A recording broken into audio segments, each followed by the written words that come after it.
Yesus itu bukan Tuhan, tapi hanya sebagai seorang guru. Salam, jumpa lagi bersama saya Togi Sigalingging dalam Kristen Menjawab.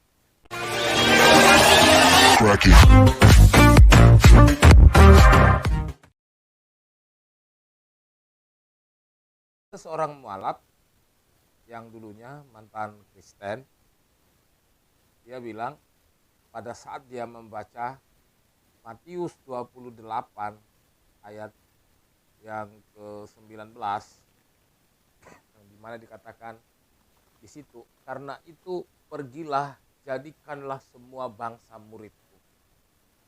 Lalu mualaf ini mengatakan bahwa Yesus itu hanya guru, tidak lebih. Mari kita saksikan terlebih dahulu tayangan video berikut ini. Amanat agung tuh paham gak lo? Oh paham. Amanat agung. Apa amanat agungnya? Bahwa pergilah ke semua bangsa-bangsa dan jadikanlah mereka murid-muridku. Kata Yesus begitu toh. Pergilah semua bangsa-bangsa, jadikanlah mereka murid-muridku. Baptislah mereka dalam nama Bapa dan Putra dan Roh Kudus. Begitu kan? Iya betul. Tapi kenapa lu masih yakin di Islam? Oh tunggu dulu. Kenapa saya masih yakin di Islam? Di situ kata-katanya bahwa Yesus mengatakan, pergilah ke bangsa-bangsa, jadikanlah mereka murid-muridku, bukan hamba-hambaku. Baca. Sebenarnya Yesus sendiri mengatakan bahwa dia adalah guru, bukan Tuhan. Kenapa lu anggap? Benarkah Yesus itu hanya guru dan dia bukan Tuhan? Itu yang ada di benak seorang mualaf ini. Tapi kalau kita lihat kembali ke ayat yang Anda kutip dalam Matius 28 ayat 19 itu, karena itu pergilah, jadikanlah semua bangsa muridku. Lalu Anda mengatakan, kalau menjadikan semua bangsa murid, berarti Yesus itu guru. Kelihatannya seperti itu ya, sederhana banget. Tapi saya mau bilang kepada Anda bahwa amanat agung ini itu, atau Matius 28 ayat 19 sampai 20 ini, itu disampaikan Yesus kepada murid-muridnya sebelum dia terangkat ke sorga. Yesus bilang, karena itu pergilah, jadikanlah semua bangsa murid. Perkataan ini disampaikan Yesus kepada murid-muridnya. Bukan Yesus yang mau menjadi guru bagi semua bangsa yang ada di muka bumi ini.